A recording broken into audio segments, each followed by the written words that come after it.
Welcome to episode 124 of the Charm City Birdwatch podcast. It's Tuesday the 20th. We're here recording in the morning. Try to do this a little bit earlier in the week, doing Wednesdays the past couple weeks. But if you haven't been living under a rock the past couple days, the discussion around Baltimore sports has been pretty fired up. It's been pretty contentious at times on social media, but that's kind of the norm for Baltimore sports sometimes. But you might be asking yourself, why is it so contentious? The Ravens are 5-1. Well, it was an ugly win over the Eagles, 30-28. They were favored by, at game time, I think like 9.5. So it ended up being a lot closer than anyone thought it was going to be. And especially considering earlier in the game, the Ravens had a pretty sizable lead. And this is just a combination of everything that's been happening the past couple weeks. The fan base is pretty fed up with certain aspects of the team, the coaching staff, a bunch of stuff. There's plenty to discuss, but I do want to just start with the end of this game. And I just jump right ahead to the last drive, the stop on the 2-point conversion. Up until that point, the Ravens, like I said, they had a 24-6 lead. It was kind of the same formula they used last week against the Bengals. The defense was amazing in the first half. The offense was good enough, still inconsistent and choppy and not driving or going on these long drives every time they had the ball. They were punting quite a bit. But 24-6 lead in the third quarter, I think like 4 or 5 minutes left in the third quarter, pretty good. And then all of a sudden it's like a switch was flipped and the Eagles were right back in the game extremely quickly. And there's plenty of blame to go around and explain how that happened. You got the defense softening up after a dominant first half. I mean, they held the Eagles without a first down until like 4 minutes left in the half, I think, is when they finally got a first down. The defense was dominant. They softened up in the second half or in the fourth quarter. The offense could not, extend the lead or at the very least even run time off the clock. So the defense was having to keep go out there, and stop the Eagles. And then on top of that, on both sides of the ball, you just had these killer penalties from start to finish, not just late in the game, the entire game, these absolutely back-breaking penalties. And they came up in the fourth quarter. There was some big ones as well. Marcus Peters, you can question how legit it was, how good or bad of a call it was, but he got hit with a penalty late in the game that I don't even know how many yards the Eagles got off of that, but that was huge in jump-starting that drive for them. And you take all of this, you put it together, and the Ravens barely hold on. They give up a touchdown at the end, but they stop the 2-point conversion, recover the onside kick, get out of Philly with a win. The fan base is not happy. I mean, they were expecting more. They were expecting a bigger win for sure, much bigger than a 2-point win. But sometimes in the NFL, this is what happens. And I just want to get your thoughts, Jake. I mean, I know we were kind of texting during the game, and I think you said at one point that this is embarrassing, and that was even before they came all the way back and almost sent it to overtime. So was it a panic? What was the emotion like late in that game on Sunday? I think the reason why, the fan base, including myself, is so up in arms is because this was a 24-6 ball game, in the Ravens' favor after 3 quarters. And the Ravens get outscored 22-6 in the fourth quarter. It can only muster 2 field goals as the Eagles and Carson Wentz are making this amazing comeback. And hats off to Carson Wentz. I mean, that dude has absolutely no offensive line. The Marshall Yanda probably has coworkers working on his farm that the Eagles are plucking up every week to fill in on the offensive line. Like, they're down to their 12th and 13th players on their depth chart. He's got no receivers. Like the Eagles, like I think I heard I think it was Terry on his podcast said that they were, picking out fans from the from the stands and having them play like tight end and wide receiver for the Eagles. But hats off to Carson Wentz for doing what he did. I was really impressed, especially after that just absolutely brutal first half from the Eagles offense. I think he got hit 16 total times in the game and sacked 6 times. Just ridiculous numbers there, speaking on how much he was getting beat up. But that's the reason why everybody's so frustrated is the Ravens had such a huge lead, almost a 3-score lead at that point, basically a 3-score lead. And while the Eagles are making this comeback, the Ravens are, like I said, limited to 2 field goals in the fourth quarter. On the first drive that ended in the field goal, Gus Edwards gets stuffed for 4 yards on 1st and 10. I have a tweet here from Jeff Zreback that says Gus Edwards lost yardage on 4 carries on Sunday. He had just 5 carries of negative yards all year last season. After that 4-yard loss, you have a 10-yard pass to Marquise Brown, and then Lamar Jackson throws an incompletion on 3rd down. Second field goal drive, 2 penalties led to a 9-yard pass to Brown on 3rd and 17. So obviously that didn't get the first down, and then they punted on their next drive, and a holding penalty by Patrick Ricard led to that punt. And just looking at, you mentioned the penalties, 14 total in the game. I mean, obviously that's not anywhere close to 21 in Detroit in 2005 that the Ravens had, but 14 penalties, 11 on offense, absolutely unacceptable. It seems like, every offensive lineman was guilty at one point. Ronnie Stanley had 4 penalties called on him. And then you had 1 each on Orlando Brown, Tyree Phillips, Bradley Bozeman, Pat McCarry, who came in after Phillips exited the game with a hand injury. And then throughout the game too, Andrews, Patrick Ricard, and Nick Boyle were flagged as well. Then on defense, Jihad Ward, Calais Campbell, and Marcus Peters were the guilty culprits there. That's the story to me. The Ravens, it's one problem that they're not nearly the well-oiled machine is the hot term everybody's using to describe the Ravens offense from last year. It's one thing where, the rushing yardage is down, the offensive line struggling, Lamar doesn't look like himself, but you add the penalties on top of that. And I'm really not surprised that the Eagles were able to bounce back in the way they did, because when the offense is just constantly moving backwards and the defense is on the field constantly, you're going to give up yards no matter who it's against. So that's definitely the top story. I thought it was interesting to finally hear John Harbaugh yesterday during his Monday press conference. He said that he thought Marshall Yanda had his best career year last year out of all of his seasons in the NFL. He called Yanda's last year the best one out of his career. So it kind of took me off guard to hear him say that. But and I know we don't want to spend too much time talking about Marshall Yanda because he's not walking through the doors, as we keep saying. But Harbaugh finally mentioned yesterday that that's something that's hurting this offensive line. And while I think it's important for guys like Tyree Phillips, the rookie, to get playing time, him and Ronnie Stanley and Orlando Brown, all these guys that are projected to be, possible guys that are getting contracts in the future, they've got to step up and play better. And I think the offense collectively needs to play better, but I think it starts with the offensive line. And now, in addition to playing better, cutting back on penalties over this bye week. Yeah, it's a weird situation because we've seemingly been talking about the offensive line and examining them under a microscope every week. That's what it feels like.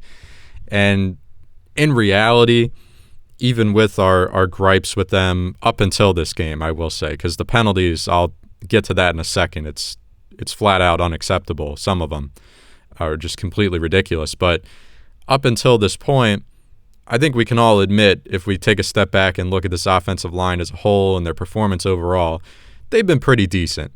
I don't know enough to compare them to the rest of the league, but if I had to take a guess, I would still say they're above league average. They had been in performance up until this point, because the one thing I praised them for is playing clean games. They didn't have a lot of penalties. And then on top of that, sure, they would have games where they weren't creating the best rushing lanes. They would have games where they weren't protecting Lamar the best. Sometimes they would join together in the same game. But for the most part, the offense was never completely stifled or shut down because of the offensive line.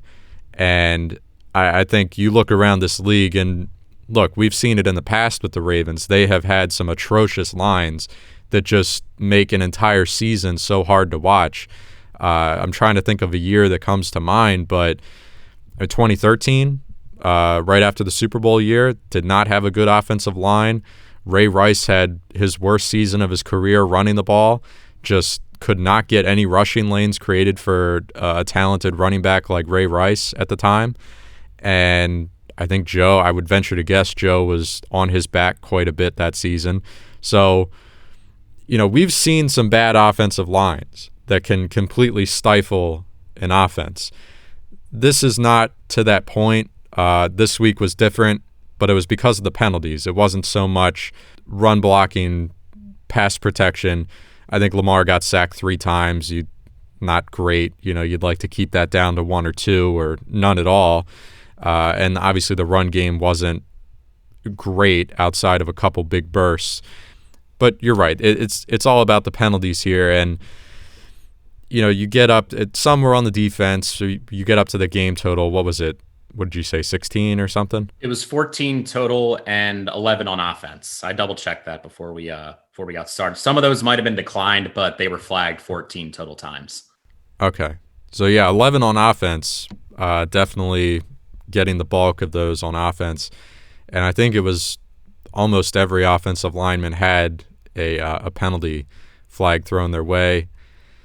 You get into the heat of these games, you're going to encounter a crew every once in a while that's going to throw more flags. That's just the fact.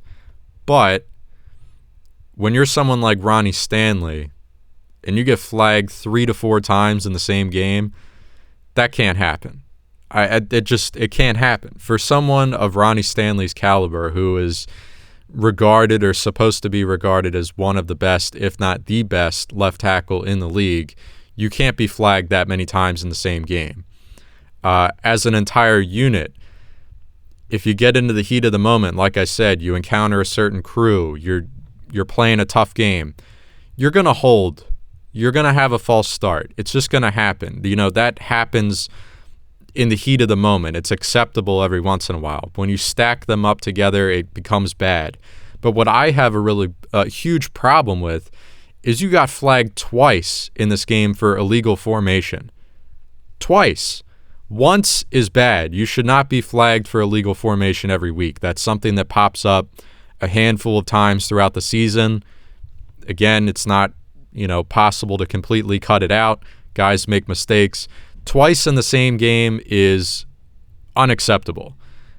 From your 2 best offensive linemen, Ronnie Stanley got hit with it, Orlando Brown Jr. got hit with one. It cannot happen. That is an unnecessary penalty that puts you in a hole, 1st and long, 2nd and long, and then that obviously leads to 3rd and long. And you're expecting the Ravens and Lamar to convert on these long down and distances, and it's just not going to happen. It's a talented group, but you put yourself in a hole, you can't dig yourself out of it. So I'm with you. Offensive penalties really, really hurt them today. I'm sure it definitely had an impact late in the game when they were trying to run the clock out or, obviously extend the lead, and they just couldn't do it. So I expect them to clean it up. I'm not concerned about this being a lingering thing. This is the first time we've seen really an ugly game like this in terms of penalties. They played some really, really clean games so far this season. That's what made this one so frustrating, is that it just seemingly came out of nowhere. And on top of your regular holding calls, you just had boneheaded mistakes that can't happen. Yeah, and that's where this bye week is important to. It's different. The bye weeks are different this year, not just for the Ravens, but for the entire NFL, as to where, these guys on these teams aren't going to be traveling. Harbaugh mentioned that yesterday during his press conference. And I think Chuck Clark and Patrick Queen talked about it as well, that these guys are still going to be tested every single day for COVID during the bye week, even though they're not playing a game. And as long as they're all healthy and not positive, they're going to be in the building with the coaches working on things. And that's Harbaugh teams in the past. I mean, not like last year too. After their bye week, they just steamrolled everybody. They didn't have a loss after the bye week, but Harbaugh teams historically have gotten better after the bye. which obviously becomes very important coming up because not looking too far ahead, but you've got the Steelers twice, the Colts, the Patriots, and the Titans. Your 5 games after the bye week, and 3 of those games are on the road. So the schedule is going to get real here, and the Ravens were able to get away with a mistake-ridden game against a team like the Eagles, but they're not going to be able to do that against the Steelers, and they're not going to be able to do that against teams like the Patriots and the Titans, or else they're going to be behind late in games. And as we've seen from this team historically, that's not a good thing. Right. I mean, the road ahead is tough. I think the bye week's coming at a great time. You were thankfully relatively healthy. Most of the only significant injuries you've had, I mean, it is unfortunate, but they've been long-term injuries. You had Tavon Young. He's done for the year. The bye week's not going to help him, if you get what I'm saying. Ronnie Stanley's been a little banged up. I think Jimmy Smith was still playing through some, being banged up a little bit. So it'll be good for those guys. And then obviously we'll get into this defensive performance a little bit later, but playing without Brandon Williams and Derek Wolfe in this game, Brandon Williams had to, self-isolate after being in contact with someone who had COVID-19. He didn't test positive himself, but league protocol says he's got to sit out. It's unfortunate that they learned that when they did, and it's kind of short notice, but they won the game without him, and I guess that's all that's important. But you're looking forward. You get this bye week. You're going to get him. You're going to get Derek Wolfe back, hopefully, after the bye. You're looking pretty healthy. I mean, that's the important thing. They have plenty to clean up, but I just wanted to make note real quick that the health right now is pretty good. They are going to lose Anthony Averett. Thank you. Anthony Averett's going to be out for like 5-6 weeks, maybe longer. I don't know. The injury seems pretty significant. Yeah, it's a shoulder. I think he's got a bone break somewhere in his shoulder. That's significant. I mean, I know Averett's not this world beater on defense, but Tavon Young out for the year. Amon Lewis Marshall, the second-year player who has been injury-riddled so far in his young career, he's done. So we're going to be seeing a lot of Khalil Dorsey and Terrell Bonds filling in, and that we're back to minus Earl Thomas again. The ever importance of the starting secondary, the main 5 guys there. Not getting injured, one more injury, and Anthony Levine also didn't play on Sunday against Philadelphia. So the secondary is one injury away, whether it's a player missing a game, 2 games, or more from getting a little bit thin. Right, yeah, and Jimmy's held up pretty well, and he's played well too, which is really, I think, what's holding everything together, because if he went out for any sort of period of time, you'd be in trouble, especially now without Anthony Averett, who a lot of people were giving him a hard time after that first game he came into, but he wasn't really expecting to play much in that game. I know it's the NFL, and it's always got to be next man up, and you got to be ready, every single play, but Tavon goes down in the middle of the game, and now he's thrown into the fire. That was really his only game where I think you could say things looked a little rough for him. And I didn't even think he was that terrible. I mean, he's been quiet since then. You see him get targeted. That's a good thing. Yeah, that's a good thing. If I was going to say, I didn't notice him doing too many things detrimental that were hurting the Ravens. He wasn't getting picked on a lot, so he was improving since the Kansas City game. You're right. When I have heard his name called, it's because they target a receiver that he's covering, and he hasn't given up a catch. I mean, he's been doing a good job. I think I can remember like a play or two from the past couple weeks where he had been targeted and didn't give up a catch. So that is a huge loss, obviously, from a depth perspective. But without Tavon, it weighed even heavier, and now you really can't afford anything. But after the bye, hopefully you get Anthony Levine back. I talk about him I give him high praise on this podcast all the time, but I think he's a guy you can plug in pretty easily in this secondary and ask to do a lot of things. So if they can get him back, that'll obviously help a lot. I kind of got off my point here. Let's go back to the end of this game, the 2-point conversion attempt. I thought it was interesting. The Eagles attempted a 2-point conversion earlier in the half. I was after their first touchdown. It should have been 24-7, but it was 24-6, and they ran this read option with Jalen Hurts. A tall task for the rookie to come in and get that 2-point conversion, but they try to run this this RPO, this read option, and the Ravens just sniff it out completely, shut it down. Great play. And I don't think the Eagles coaching staff learned anything from that attempt, because they tried to do the same exact thing or close to the same thing at the end of the game, but instead of using an athletic and agile, mobile quarterback like Hurts, they had Wentz do it. And I'm not saying Wentz is a statue back there. I mean, he can get out and move, but I don't think I'm too off base here saying that he's not the type of guy that you should be running the read option with consistently, especially in a super important play like that where you're trying to tie the game and send it to overtime. I'm thinking their odds would have been just infinitely better if they just ran a straight up run or pass play action, something. I mean, to go with that play there, the Ravens will take it. But I think the Eagles made it a little easy on the Ravens there to get that big stop at the end. That was such a stupid play call. Did you have any thoughts on that?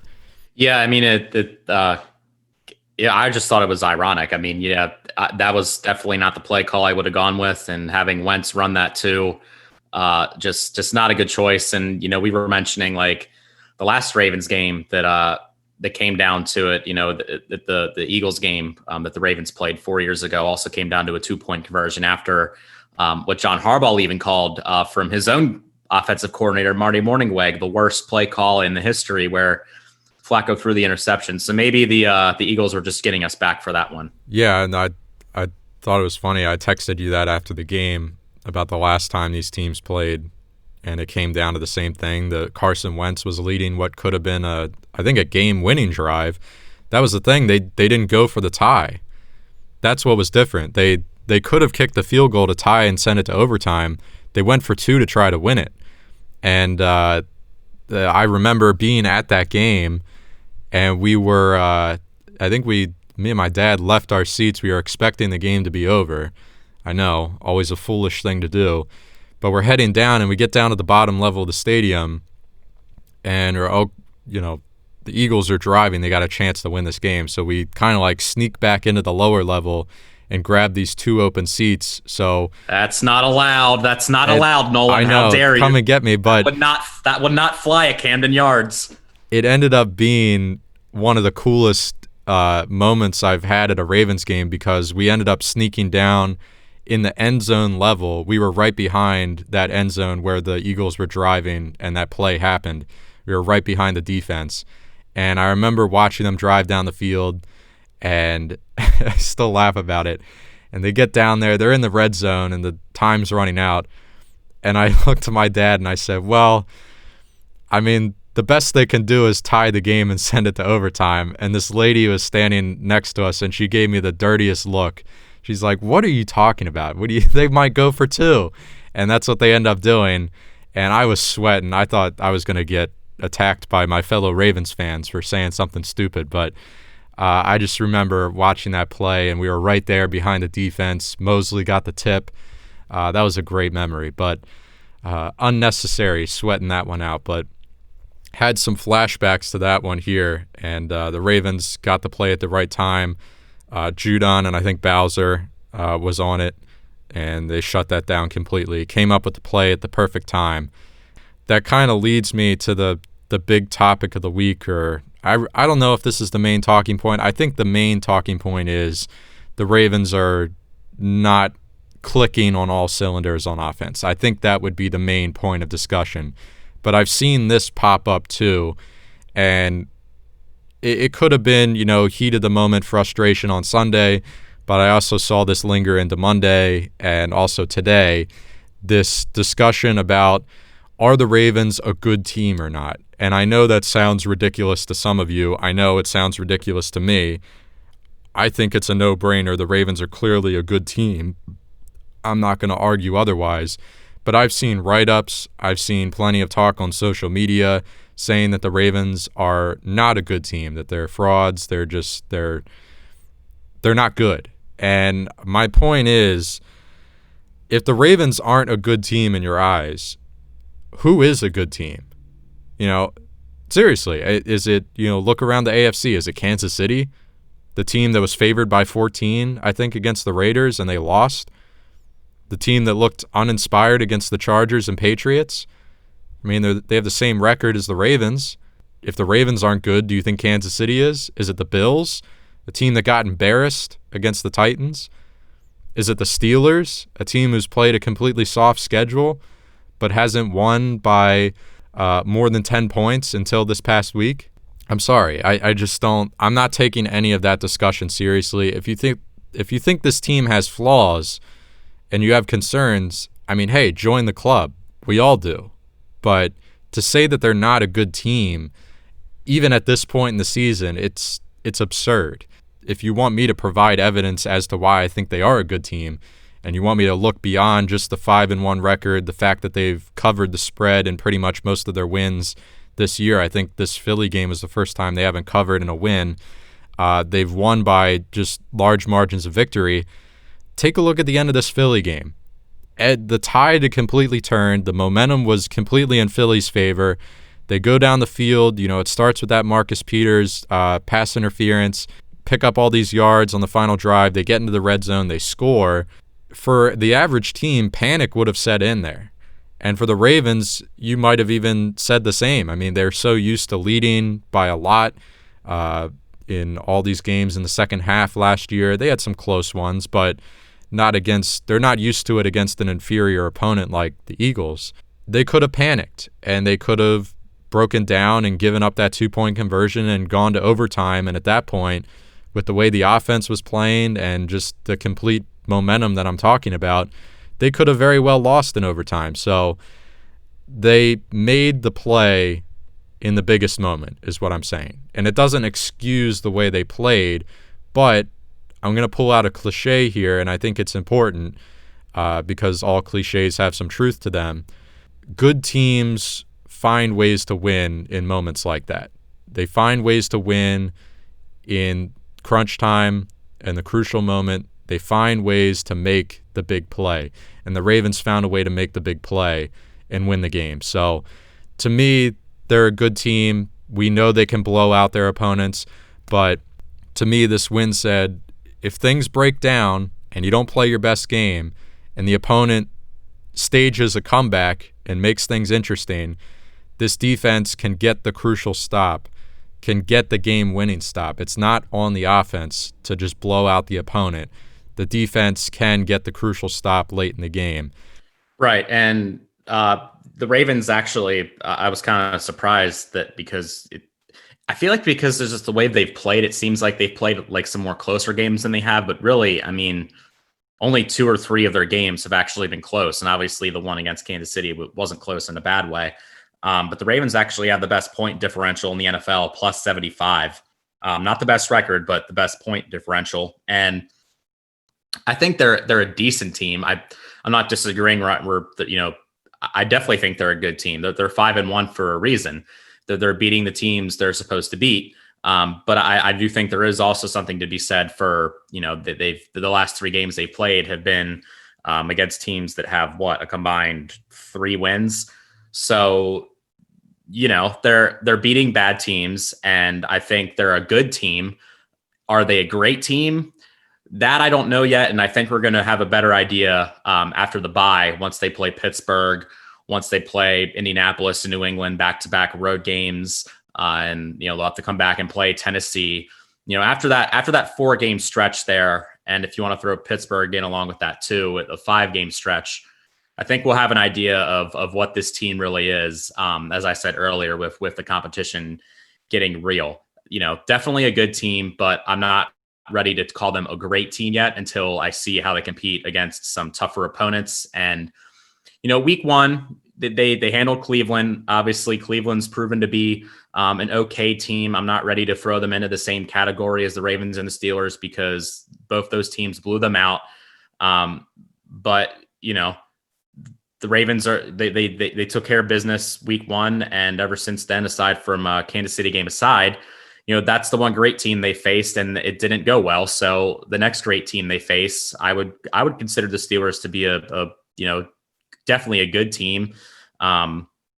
Borderline, let's call the Steelers a borderline great team. So, next test after the bye week with Big Ben coming back, first time you faced him in 2 years, that'll give me a good chance, especially after a bye, to see, what the Ravens learned from the Eagles game and how good they can be. Yeah, we'll get to that Steelers game later. I think I had some interesting points about that, about the hype leading up to it. I mean, on paper, the Steelers will play the Titans this Sunday, I believe, so could be rolling into that game 6-0, could be rolling into that game 5-1, just like the Ravens. Either way, going to be a great matchup on paper. Going to be really excited for that. But let's get back to this game against the Eagles. And I guess, I don't know. I have the defense here. Just stick with the defense. We're talking about that stop. And they played, look, their first half, they were amazing. I mean, the pressure was there. They kept the pass rush presence going from last week against Cincinnati. You come into this week against the Eagles, another really beat-up line that gives you an opportunity to wreak havoc, and they did absolutely that. Calais Campbell, he was everywhere. Again, how many times have we said that this year? Calais Campbell was everywhere on the field. He was, and he finally had that breakout pass rush game. We've seen him get in the backfield, but he's been, like I said, he's been all over the place. He hasn't, when he doesn't get through the line, he gets his arms up, bats the ball down. We've seen him drop back into the coverage at times. He's been doing it all, stuffing the run, obviously. This was the first game where we saw like that real Calais Campbell pass rush game where he is in the backfield on seemingly every play. And it was just that's the game you envision when the Ravens got him for that absolute steal of a trade, the 5th-round pick this past offseason. And I know it's a bad offensive line, but we know Calais Campbell's good. It's not like this was some unknown guy going off against a bad line. This is a legit guy, so it was good to see him get going. Maybe that helps jumpstart him in terms of a pass rush, but like I said, even if he doesn't have a high sack total this year, I think he's just been wrecking games all over the place. He led the way on defense for me. And then the other thing on defense I wanted to mention in terms of a good thing, the streak of forcing turnovers. Ravens entered the game with an 18-game turnover streak where they had forced and picked up at least one turnover in 18 straight games. They made it 19 on Sunday. Deshaun Elliott with a forced fumble that Patrick Queen recovered. They went on to force 2 more fumbles in the game, one more by Elliott, and then, of course, guess who? Marlon Humphrey forced one. They didn't recover either of them. In fact, Elliott's was on that long touchdown run. He made a fantastic play on that. Chased down Sanders on the long run, not only to try to make the tackle before the goal line, but knocked the ball loose. And momentum helped carry the ball into the end zone for the Eagles. They recovered. But we've seen, if you've been watching football for any period of time in your life, the way that ball is shaped, when it gets knocked free and it hits the ground, you don't know where it's going to bounce. So for Elliott to chase him down and even get that ball free, it could have bounced, hit the ground, and took a Ravens bounce and gone the other way. And maybe, Elliott himself or another guy hustling downfield could have recovered it. It's just the way the ball bounced, but I'm giving Deshaun plenty of props for that play. It's going to get lost in the commotion of the game, and obviously that being a touchdown for the Eagles, it'll get glossed over, but that was an amazing hustle play by Elliott.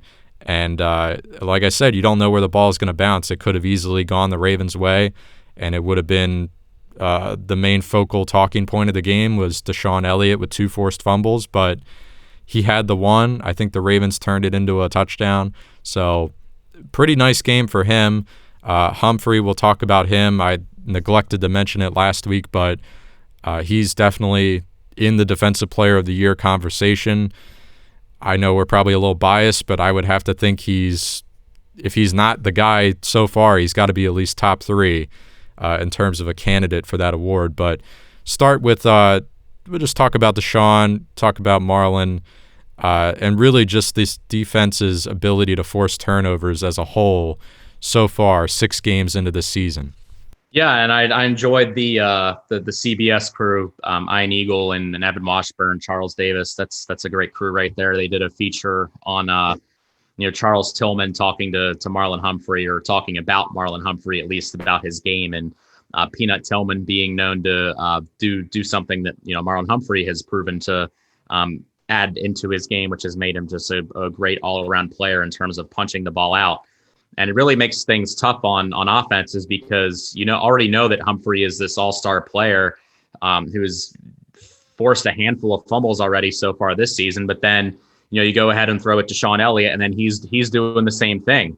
It's kind of funny. The Ravens have historically, like you talk about Ed Reed being such a ball hawk in terms of catching the ball, and the Ravens have one in Marcus Peters. Not to Ed Reed's level, but that's an area of Marcus Peters' game where he's always hunting interceptions. So this secondary is very talented. We know that.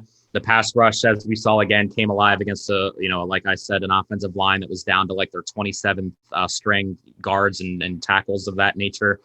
You talked about Calais Campbell, who just had a monster game with 3 sacks, and then Humphrey, McPhee, and Ward had sacks as well. So we know that the pass rush isn't going to do that every game. But when you add in the fact that the secondary, they might get picked on from time to time because of how often the Ravens are blitzing. But even when they do get picked on, there's a possibility that the ball could be stripped out at any time. So would I like to see them blitz a little bit less? I think at some points they got to know what they're good at. And maybe Wink should just realize that he doesn't have to blitz every single play. And maybe give his secondary a little bit more of a chance to make their presence felt. But yeah, very, very dangerous. Every area of the secondary, you've got those 3 guys there, and then Chuck Clark is the brains of it all, and Jimmy Smith is playing well too. So, if I were an opposing quarterback, the entire Ravens secondary as a whole is just one big monster headache. Right, and if they get into this tough stretch coming up and they're facing better offensive lines, we all want the pass rush to be better. I think we've both agreed that we would welcome some sort of addition at the trade deadline. No denying that. But even if the pass rush can't be that dominant, I think you look at just how good the secondary and really the defense as a whole is at forcing turnovers. That's kind of the identity of this defense. Not so much the pass rush, is just the turnover ability. I mean, when you have 19 straight games with a turnover going back to last year, that's clearly your identity. So, and how many games did they have multiple turnovers? It's not like they had 19 and 19 games. I mean, they've got probably like close to 25, 26 in 19 games, or maybe even more. I mean, they get them in bunches. They could have had 2 more in this game. They're knocking the ball out. So I think that just makes this defense so exciting to watch to me. And, for Lamar being the MVP last year and how great the offense was, and they can still be great this year. They can still be very great, put up a lot of points. Defense is what the Ravens have always been about. So the fact that they're, even when they're a great team like we saw last year and we expect them to be this year, defense is still a huge part of that, if not the most important part of that, because it kind of got overshadowed last year by Lamar and all of his highlight reel plays. But the defense last year was one of the best in franchise history, and that's saying something. Just from a numbers standpoint, turnover generating, all of it. I mean, they have had, really since Wink took over, they've had a top 5 defense every year. So, I mean, this defense has not gone anywhere in terms of Ravens history, even if it isn't the focal point like it always was in the past. But that just something that came to mind. Bad things for the defense. Obviously, we know late in the game they gave up some long touchdown drives, let the Eagles come back into it. But I did want to talk about the effect of not having Brandon Williams and Derek Wolfe in there. The defensive line has been great this year stopping the run, and you remove Brandon Williams from the equation. We've seen in the past the handful of games where Brandon Williams is out, whether it's because of injury or whatever, those have typically been games where the Ravens got run on a lot. We saw it the Cleveland game last year, the first Cleveland game. Nick Chubb went off. That was not just a Brandon Williams thing, but it was part of the equation. We had seen it years prior to that. So that was kind of one of the things I was looking at going into Sunday morning was, can the Eagles keep this thing close enough where they can run the ball predominantly? And can they run the ball well? And they did.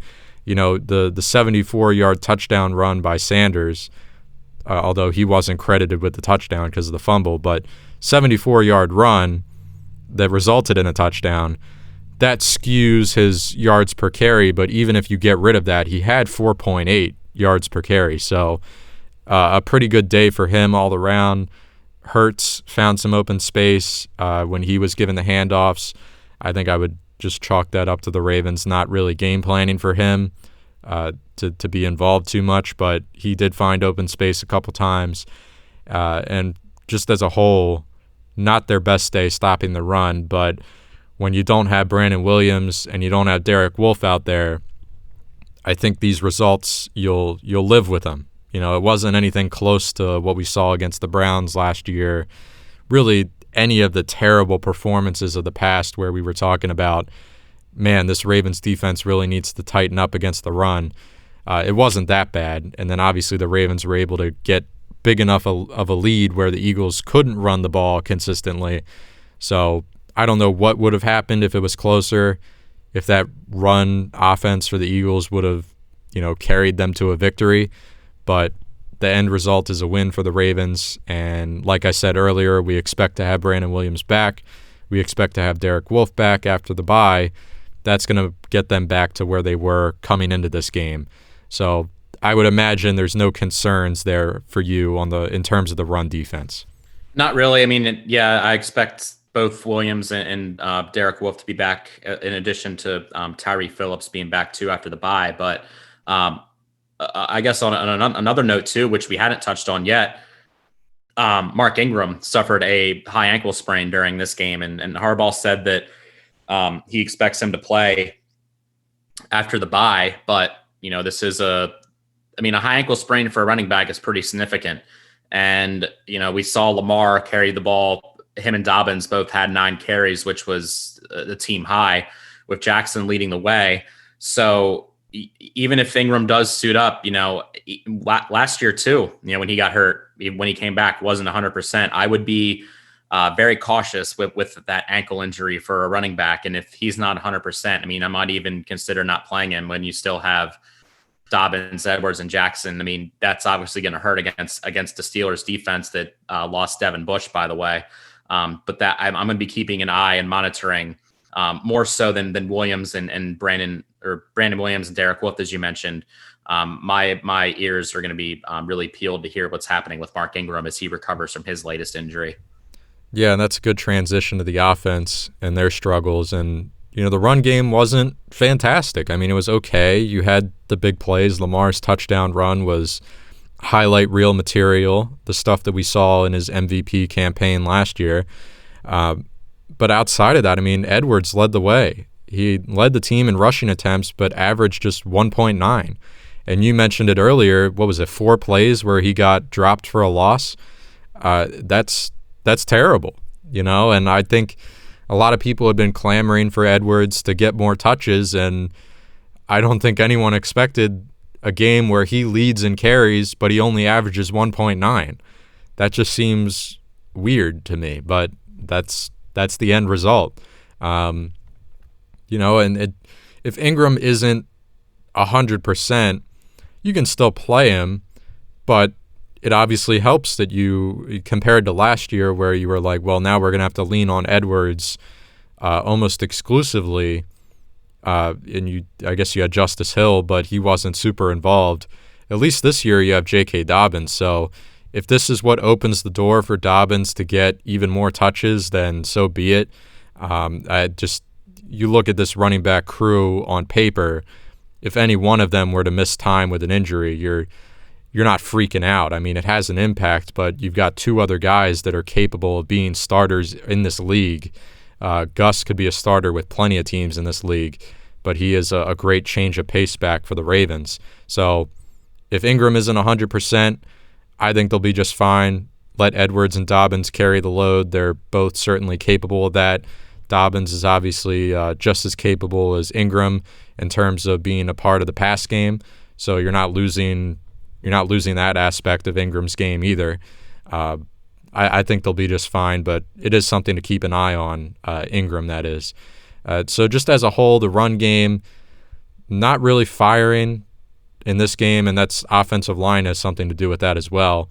I don't know. I mean, we talked about this up until this point. There's been games where the offense or the run game hasn't been spectacular, but this one kind of stands out. Like I said, Edwards, 1.9 yards per carry. Especially late in a game when you're trying to run the clock out, they just weren't able to do it, and that allowed the Eagles. It was part of the reason the Eagles were able to come back. So I don't know. I mean, is this something we can keep harping on? I feel like we've already talked about everything there is to talk about with the O-line, the run game. Do you have anything to add here? I think we covered all the bases there in terms of what the Ravens need to do. It was nice to at least see them get back to trying to establish a run game. I mean, they had 37 rush attempts and Jackson only dropped back for 27 passes. So even if they weren't getting, 182 yards still, that shouldn't be ignored. And Jackson obviously had his long touchdown run, that 37 yarder. So, definitely that should not be overlooked. They at least did make an effort to get back to the run. But you factor in all the times that, Edwards, for example, got stuffed and the penalties as well. Still not the result that they're looking for. In terms of the pass game, the receivers still not getting too involved. Brown led the way, 57 yards on 4 receptions. That's nothing to write home about, even if, he came up with some nice catches that moved the chains or at least got the Ravens close to a first down. And then Devin Duvernay's role increased. He had three receptions for 31 yards. Nick Boyle was behind Marquise Brown with 33 yards on 3 catches and a touchdown. And then you had Willie Snead catch a 32-yard pass, which he fumbled at the end that went out of bounds.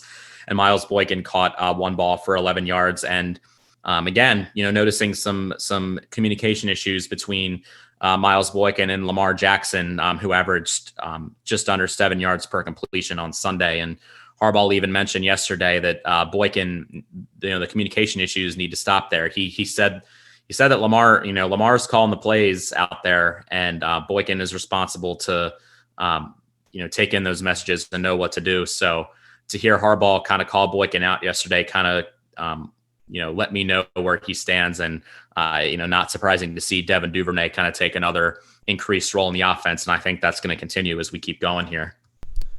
So I actually liked what I saw in terms of, or from the receiving core on Sunday. Lamar could have been better. 16 of 27 is not anything crazy. It's okay. Did the job. He didn't turn the ball over through the air. That's always important.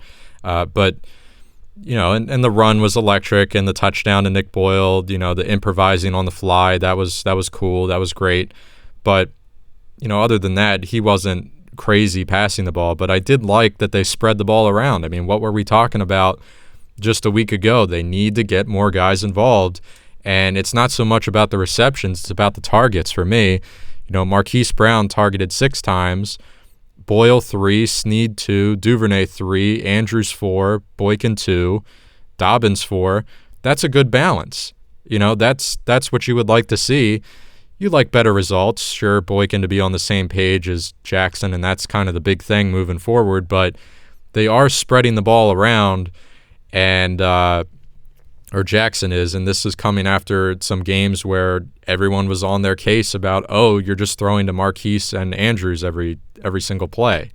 We said it on the podcast, get Willie Snead and Boykin more involved, Duvernay as well, because those guys can catch. So, it is just a couple targets for those guys, but it keeps the defense honest. You can't key in on Marquise and Andrews every single play and shut down this team through the air. So that was encouraging. But you're right, this Boykin stuff, and he's a guy that I think I've been maybe a little bit of an apologist for in the past, and I don't hate him. I don't think he's a bust by any means. His role on this team, he still has a useful role on this team, even if he isn't catching passes. Just with his downfield blocking ability alone, I think he's an asset for this offense. But you obviously drafted a receiver to catch the ball, and you would like to see more of that. So it's been something that we've seen plenty of times this year. Him and Lamar just aren't on the same page. I think the one we saw this week was one of the ugliest, because it was definitely a play that could have been made. It wasn't like, I guess what I'm trying to say, I think last week against Cincinnati, there was a play where they clearly weren't on the same page, but Lamar still threw it out of bounds. It wasn't a catchable ball either way. It looked ugly because they weren't on the same page, but he wasn't going to catch it even if he was in position. So this week was different. I can't remember the specifics of the play, but I think Lamar expected him to come back on the ball, and Boykin was just still gunning downfield, and Lamar threw the ball and it just hit open turf, and Boykin was running, didn't even look back for the ball. So that was ugly. That was a play that could have been converted, and you missed on that. So you're right. It's interesting that Harbaugh made mention of that and sort of, I don't want to say called out Boykin, but it's a little bit more than what we typically see with Harbaugh. He keeps things close to his chest and keeps things in-house, doesn't like airing stuff out in the media. I don't think there's anything wrong with what he said. I think Boykin would tell you, he'd probably be the first to tell you that he's got to clean stuff up. So we'll just see if that's something that changes significantly after the bye week. I would like to see him get more involved because, as I've said in the past, he's a guy, when the ball's in his vicinity, he's going to make the catch. He doesn't have drop issues. He's got good hands. I think he has the ability to be a really talented receiver. It's just something's off this year, and I think the good news is that it should be an easy fix, because that's just, get your nose in the playbook and figure it out. If you're putting yourself in the right position, your hands are going to do the rest. So I don't have any glaring concerns with that, and especially because he's not expected to be the go-to guy in this offense. You have Marquise Brown, you have Andrews, Duvernay is coming along, Willie Snead has got sure hands. There's other guys, but it would be great if you could add Boykin to that equation on a consistent basis. Yeah, and he's got time. He's still a second-year player, but you would just like to see some of the mental mistakes. And, I believe you had all the details of that play that kind of went haywire, where he just kept running upfield, and Lamar was expecting him to cut. And, you even saw some frustration from Lamar as he had to come off the field after that play happened. But, yeah, time to figure it out. I think the bye week is going to help. And I guess, sights are ahead to Pittsburgh with, 2 matchups against them in a 5-week period. And I mentioned it before we started recording here, but I did mention, I don't get on social media much now, but when I do, it's all Ravens related. And one thing I saw was that, there's nothing finalized yet, but it appears that there might be a good amount or a fair amount. I don't know what exact rate or what number is going to be set yet, but it looks like there might be some fans season ticket holders, that is, able to attend this Steelers game coming up in 2 weeks. So, I guess that's exciting. I know Pittsburgh has had fans at Heinz Field over the past few weeks, and obviously we saw a handful of Eagles fans, 5,000 or so, give or take, at Lincoln Financial the other day. So I know it's not going to be nearly the environment that a full stadium is, but I think these guys, they thrive while playing in front of people. And the Ravens have said over and over, Harbaugh, and especially during his conferences, have said that, how much the Ravens miss their fans. So just having some of them there, I think, will really be a nice boost for this team coming up. Yeah, if any of the listeners hadn't heard already, I'm sure everyone's sort of in the know. The state of Maryland has approved, attendance for outdoor sporting events. That applies for Washington and Baltimore. And, so I think the Ravens, they got that okay from the state, but then they went to the city and worked it out with them, and now it's a full go. I think they, like you said, they reached out to PSL owners. they're doing some sort of ticket lottery. PSL owners have first dibs to enter that lottery. Only going to have 10% capacity, so around 7,000. They mentioned this during the Eagles broadcast, how all week everyone kept saying 7,500, but that number also includes, I think, the players, coaches, staff. So the amount of fans is actually significantly less than that. That number, 7,500, the percentage of the capacity is for everyone in the building, including the players, obviously. So, will be less than 7,000 fans. The teams will factor into that 10%. But still, just to have, fans in the stands, I think that will be huge. We've seen some games this year where opposing crowds are not just in Ravens games, but around the league. You're watching Red Zone or whatever, and you encounter a game where there's fans in the stands. They can make a good bit of noise. So I think it'll make a huge difference. I think the Ravens did a pretty good job rolling without fans and creating a good atmosphere, doing some cool stuff. They had kind of the inflatable tube guys in the end zone when they score a touchdown, doing some cool creative stuff to get the energy up. But having any amount of fans in there, besides the 200 friends and family they had the past couple weeks, is going to make a huge difference. And I know the players are going to love it. They're going to be extremely hyped up because they want to show off for the fans. They want to put on a show. And with the way this team is capable of playing, I think that's going to be a great thing, an exciting thing for them. And what better game to have fans back for the first time than the Pittsburgh Steelers. I know we would have liked to have had a presence there on the Monday Night Football game against the Chiefs, but next best thing is division rival Pittsburgh Steelers, always a classic game. And I think I said it earlier, with the way these teams look on paper right now, records-wise, and just you watch them in the game, this is going to be a really good matchup. And we'll get right into it. First time Lamar and Big Ben are going to face off, right? Yes, that would be correct, because Joe Flacco's last start for the Ravens, I think, was the Steelers game in 2018. So, yeah, this would be the first time that, Lamar obviously was in both those games as a rookie year, but not as a starter. Mm-hmm. So that's an interesting storyline there. Big Ben is back this year, looks healthy so far, making some plays. They've got some offensive weapons that are obviously we know what Juju can do, and Chase Claypool has been coming on the past couple weeks.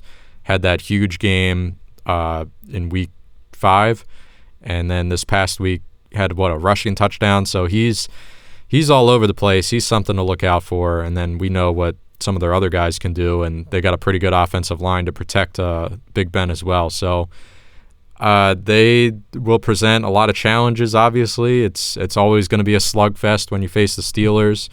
I'm expecting a close game. I won't get into a specific prediction, but I think the one thing I wanted to mention right now, and this kind of goes back to that point I was talking about earlier, like people saying the Ravens are a good team, are they not a good team?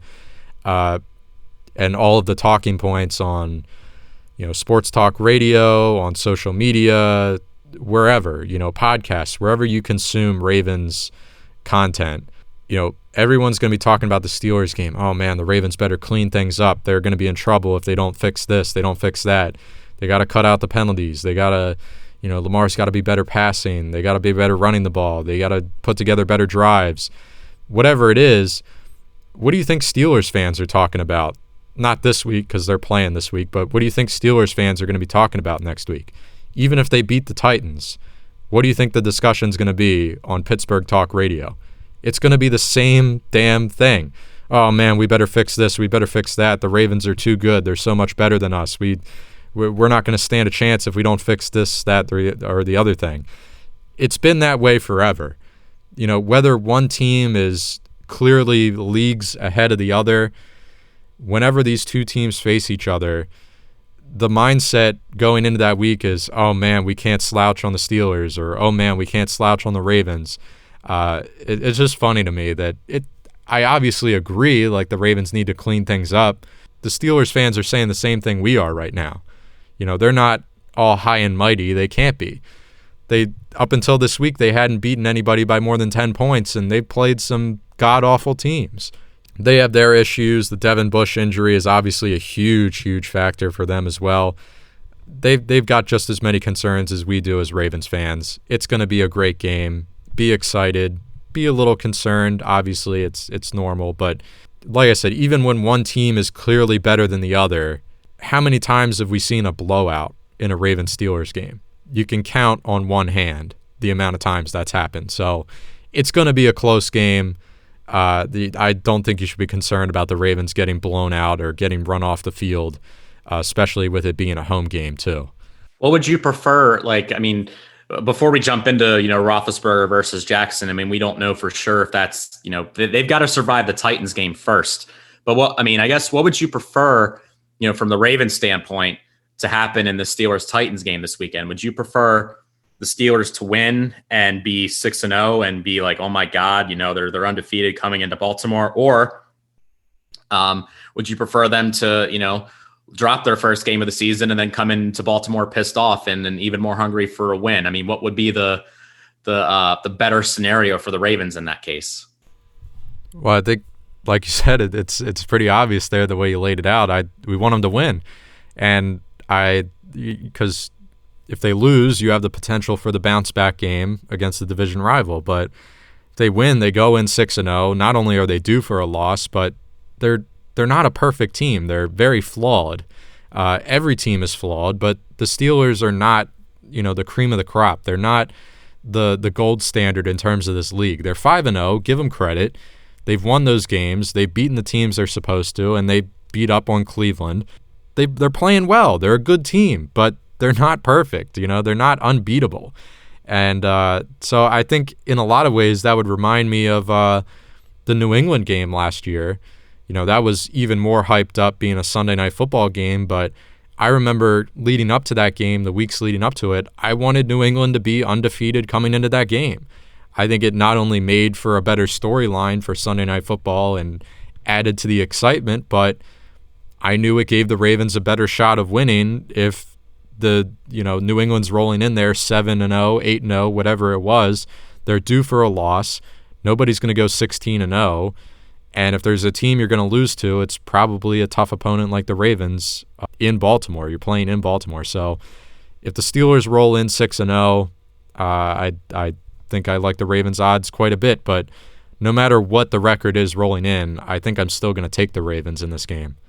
Yeah, I'm going to hold off to make as I'm sure you are, to make an official prediction until next week and after what we see happens this weekend. But I feel like the Ravens oftentimes, they either play the Steelers right before the bye or they have the Steelers coming after a bye. It always seems like, at least one of the Pittsburgh games falls around the bye week. But just hoping that, as usual, the bye week provides an opportunity for the team to get healthy and rest up. But additionally, nobody's going anywhere this year, so they'll have plenty of time to get in the building and work on some things that have been bugging them, from a team standpoint and an efficiency standpoint, a production standpoint, and hopefully that goes into their favor heading in next week. I don't want to say too much before this week. I think I'll save some of my thoughts for the Pittsburgh game in particular for next week when we have a better idea of what's going to be coming up over the closer to game time. But it's going to be a dog fight, a classic AFC North showdown, and potentially, who knows, but potentially the last time we see Big Ben start at M&T Bank Stadium. So lots to dissect and take in there as we move closer to the bye week here. And one other thing we can briefly mention, and it'll certainly be part of the discussion next week as well, but the implications this has on the division, because I don't know about you. I still think the Ravens will win the division. I'm not, completely concerned about that, but I also didn't expect the Steelers to be undefeated at this point. I thought they would have suffered at least one loss if you look at their schedule, even though it has been pretty easy. To go 5-0, that's not always easy. To win 5 games in a row in the NFL, that's pretty significant. So they're right there. They're still ahead of the Ravens in the standings. Cleveland was pretty close too. It helps that you had the head-to-head win over Cleveland, and then they suffer another loss this week that knocks them down another peg. But Pittsburgh's going to be there. It's going to be a fight. at least through, both of the times these teams play, and very likely going to be a race down to the final weeks of the year, just with how things have gone so far. But I do think the Ravens will win the division still as it stands now, as long as they split against Pittsburgh. If Pittsburgh can sweep them, that's their only chance of winning the division, in my opinion. They would have to win both games against the Ravens. If the Ravens split, and then obviously if the Ravens swept, they would probably dance to a division win. But that's all you're looking to do, and you got the home game coming up against them, and down the road, look, they've gone into Pittsburgh, they've won plenty of road games there, but it's going to be a short week. Thanksgiving, a lot of hype for that. Pittsburgh already has fans in the stands now, so barring something catastrophic, they're probably going to have fans for that game as well. That's going to be, the odds aren't going to be in your favor for that one. And even though you are probably going to be a good team at that point and hopefully clicking more than you are now, I would think on paper right now, I think the Ravens would lose that game on Thanksgiving and then have a much better shot to win in 2 weeks on Sunday at home. So that's kind of my prediction right now. Obviously, it's a week-to-week league. Things change. Context changes with injuries and whatnot. But right now, I think the Ravens will win the home game against the Steelers and then lose on Thanksgiving to them. But obviously, a lot can change between then and now. Yeah, and, I guess I just need to get a better idea of how, I think this is the first true test for the Steelers coming up this weekend.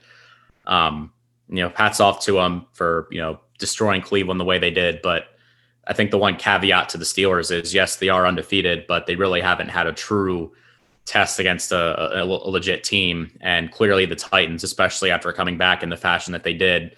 And we hadn't even mentioned the Chiefs game too. They took care of business then. So, they played the Bills, not the Chiefs. I got my teams mixed up there.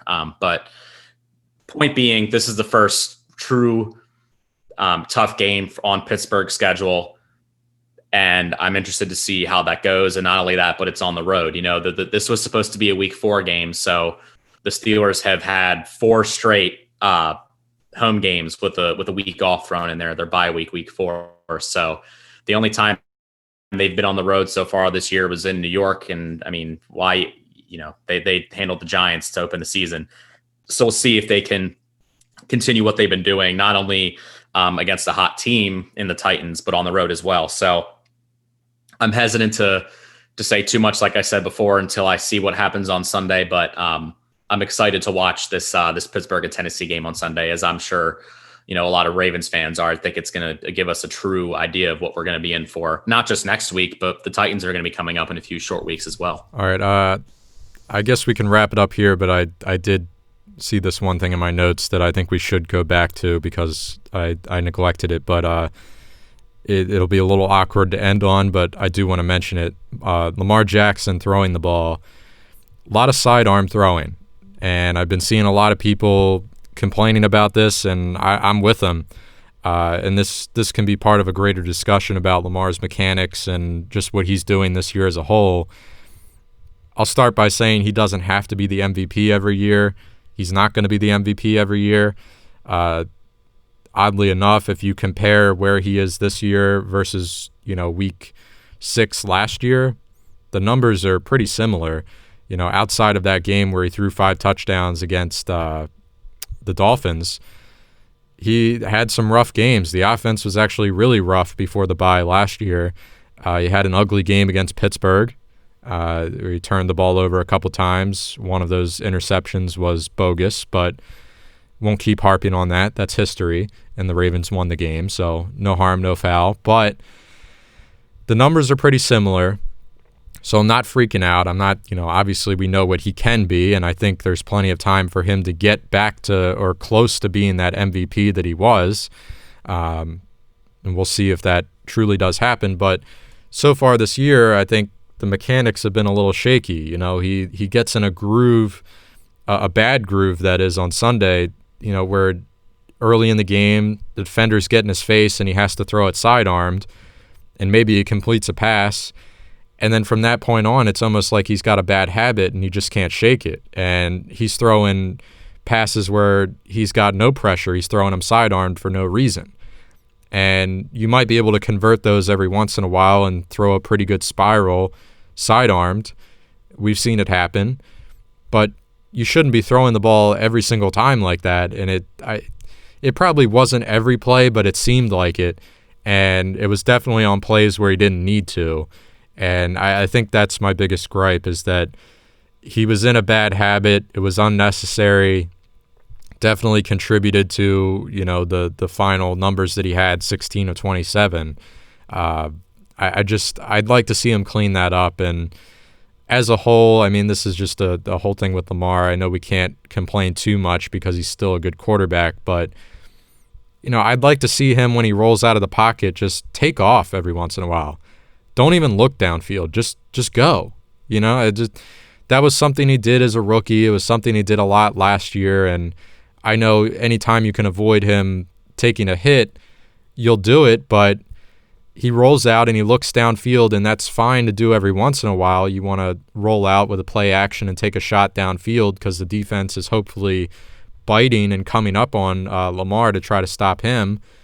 But I've seen plenty of plays this year where he rolls out and he's just kind of like jogging or, not running full speed. He's looking, and no one's open, and then he has to get out of bounds for a yard or no gain. So it's frustrating if he just puts his head down when he rolls out of the pocket and hits that gear that we've seen him hit. He can get 4 yards easily, 5 yards easily, and still get out of bounds. So I don't know. I'd like to see them incorporate that a little bit more. And then in turn, you'll get a result like you saw last year where defenses really will be coming up. Every time he does roll out, then defenses really will be coming up, and safeties will be coming up, corners will be coming up, and then you can take the shot downfield. It was his running ability last year that opened up a lot of the deep passes that they converted. And this year, it's not the case. Secondaries are like, well, no, we're going to sit back here and trust our linebackers to get out and try to stop him before he gets an open space. But if you commit to the run and go all in on that and pick up 4 or 5 yards a pop, you can, get the defense to start changing their mentality and start biting a little bit, and then take a shot downfield and hit a guy like Boykin, who's not really looked at as a deep threat too much. You could find him downfield. They found Andrews plenty of times downfield. Snead, it's just really anybody. So I would like to see that a little bit more, but I'm kind of rambling here about, Lamar and his mechanics, but I think it is an interesting point just with where they're at this point in the season. Well, according to Jeff Zrebeck on Twitter, Nolan, the quarterback coach of the Ravens, James Urban, says that he does not see Jackson struggling with his mechanics at all. So you can just take that entire argument you just made and shove it, because he is doing nothing wrong whatsoever, Nolan. Additionally, here he says, I'm concerned about his base, his platform, and his biomechanics of his delivery than some of the things that he does great naturally. So, I think they realize that, he's good at improvising and doing all the scrambling and things that he does well. But I 100% agree that, there have been a lot of instances this year where the mechanics just look off, and, it's leading to a lot of things like the batted passes, for example, that we've been seeing. I mean, saw it multiple times on Sunday as well. Yeah, and I don't know how much there is, or how much credit you want to put, how much stock you want to put in this narrative that Lamar is so fixated on becoming an elite passer, and he lets all the critics not really get to him, but kind of dictate how he wants to be as a quarterback. You're an elite runner. You're an elite dual threat quarterback. Continue to be a dual threat quarterback. Don't make yourself one-dimensional. I'm not saying he's a bad passer. He's a quality passer. But as I was just saying, a lot of your success passing the ball can be attributed to the threat you present being mobile. So don't force yourself to be Aaron Rodgers, because you're not. And that's okay. You don't have to be. You can win a lot of games. You can win multiple Super Bowls being you. Just be you. That's all we're getting at here. So I don't know. I'm not going to buy into this thing that he's so fixated on being, proving the haters wrong or whatever, but you watch him play this year and it's almost like, I can see why people would, come to that conclusion, I guess. He just, I don't know, it kind of holds on to the ball a little bit too long. I think he's taken some sacks this year that he could have thrown the ball away. He's just trying to do too much, and it's okay. I mean, it stems from his competitive spirit. He's extremely competitive. He's his biggest critic is himself. So those are all great qualities to have, and it makes him a good leader at such a young age. But I don't know, I think things could slow down a little bit. He could be making things easier on himself and getting back to the basics, doing what got him to this point, doing what made him a unanimous MVP last year. Yeah, and I'd be lying too if I said that I didn't have, some concerns about Lamar, just as far as, right now. And it is, I think it's kind of unfair to, use last year as an example, because that was just about as good of a regular season as anybody could have. And clearly it was, because he got the MVP out of it. And, Pat Mahomes, not that he's had some of the same struggles that Lamar's having, because he's a completely different player, but, he wasn't the same last year after winning the MVP, and he had an injury thrown in there too. So, I think some regression is just natural. And I think Harbaugh said something to the effect of, obviously, what the Ravens were last year and what Lamar was able to do last year is what they strive for. But even last year, with how good they were, it didn't, result in a championship or anything like that, which is what the ultimate goal is and what they're ultimately striving for. So, they're striving for the same thing every year. Is it always going to look the same? No, not at all. But I think it's a matter of, seeing progression. And compared to last year, I do think there are certain areas of Lamar's game that not necessarily have gotten better. Definitely the mechanics don't look the same as they did last year. And, they're doing things like spreading the ball around and getting receivers still involved, like Marquise Brown, for example. But ever since week one, I think the downfield throwing in particular really hasn't been there, which is kind of discouraging, because that was such a big focal point from Lamar and the coaching staff of something they wanted to improve on. So there's still plenty of time. We're only 6 weeks into the Ravens season now, so there's still plenty of time. But if we keep seeing a lot of the same things that we are in the second half of the calendar year as we get into the winter, then maybe I'll start to feel a little bit differently. I'm not ready to hit the panic button on anything yet, but they definitely, Lamar and the offense as a whole, have a lot to work on over this bye week. And I think we've, over the course of the episode and the past couple of weeks, have, pretty much emphasized that that's what needs to happen for this team to get to the next level. Even though they're 5-1, you would still like them to look like a more of a well-oiled machine. Not what they were last year, but a better sample than what we've seen so far this season. Yep, there's room for improvement, but the results so far have been undeniable. You're 5-1, one of the best starts in franchise history, and they'll definitely, even though it's a COVID-affected year and it won't be your typical bye week, you'll definitely enjoy it. Enjoy any bye week you can get, and as we said, it comes at the perfect time, right before the Pittsburgh game, and we'll probably mention it next week, but just popped into my head, Harbaugh, historically fantastic. In his teams have been fantastic coming out of the bye, so great sign for the Ravens against or playing such a crucial game coming out of their bye. But we'll have more to discuss about that next week. Obviously, after Pittsburgh plays Tennessee, we'll have more on that and anything else that comes to our mind next week, but might be a shorter show next week. We'll see. That's going to do it for 124. Thank you as always for listening. Appreciate you guys sticking with us, rocking with us through the Ravens season, and we'll be talking to you next week.